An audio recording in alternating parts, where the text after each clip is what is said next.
Hello friend, आज के इस वीडियो में हम लोग डिस्कस करेंगे variable size partition. Previous video में डिस्कस किए थे हम लोग फिक्स साइज पार्टीशन। तो फिक्स साइज का पार्टीशन में इंटरनल फ्रैगमेंटेशन हो रहा था।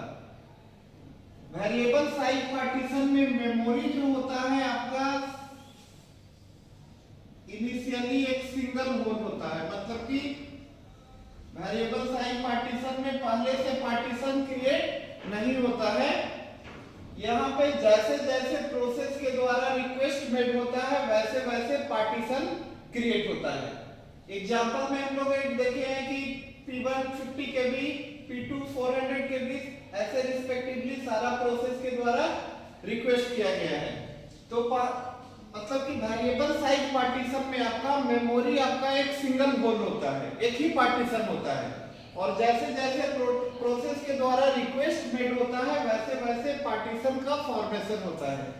जैसे P1 पहला प्रोसेस है हमारा P1 50 kb इसको चाहिए, तो P1 यहाँ पे लोकेट होगा और 50 kb का एक पार्टीशन बनेगा। आफ्टर दैट P2 को 400 चाहिए, तो 400 का एक पार्टीशन बनेगा, P2 एलोकेट होगा यहाँ पे। नेक्स्ट है P3 को चाहिए 350, तो 350 का एक पार्टीशन बनेगा, P3 एलोकेट होगा यहाँ पे। नेक्स्ट है P4 200 kb का एक पार्टीशन होगा।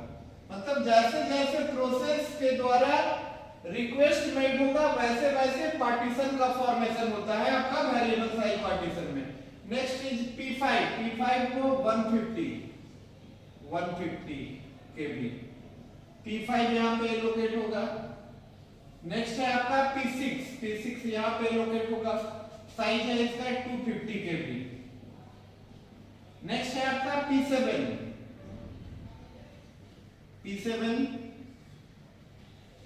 को आपको चाहिए 70 kb, तो 70 kb का पार्टीशन बनेगा। नेक्स्ट है लास्ट P8 को 300 kb चाहिए, तो एक पार्टीशन बनेगा। ठीक है, सारा प्रोसेस आपका एकोमोडेट हो गया। देखिए वेरिएबल साइज पार्टीशन में आपका इंटरनल फ्रैगमेंटेशन बिल्कुल नहीं होगा। इंटरनल फ्रैगमेंटेशन हम आपको बताए थे कि प्रोसेस को स्पेस एलोकेशन के बाद जो लेफ्ट ओवर स्पेस बचता है उसको हम लोग इंटरनल फ्रैगमेंटेशन बोलते हैं। तो वेरिएबल साइज पार्टीशन में आपका इंटरनल फ्रैगमेंटेशन नहीं होगा।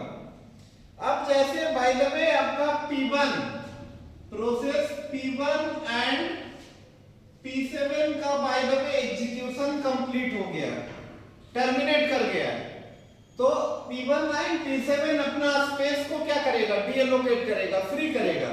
अब मान लीजिए यहाँ पे एक प्रोसेस है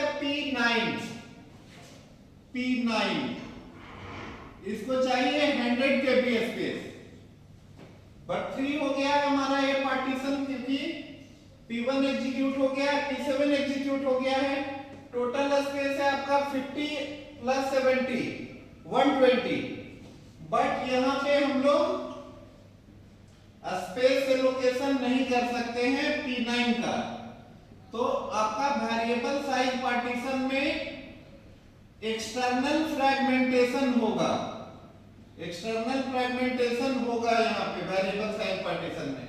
इंटरनल फ्रैगमेंटेशन नहीं होगा बट एक्सटर्नल फ्रैगमेंटेशन होगा। अब बाय द वे आपसे पूछा जाए कि कोई P9 को हम लोग रिक्वेस्ट जो है 100 kb का वो सेटिस्फाई नहीं कर पाएंगे, बट एक प्रोसेस है P10 को चाहिए 30 kb, तो ये पार्टीशन हमारा फ्री है क्योंकि P1 अपना एग्जीक्यूशन क्या कर लिया है, कंप्लीट कर लिया है। तो यहाँ पे हम लोग P10 को एलोकेट कर देंगे, यानी यहाँ पे दो पार्टीशन बन जाएगा।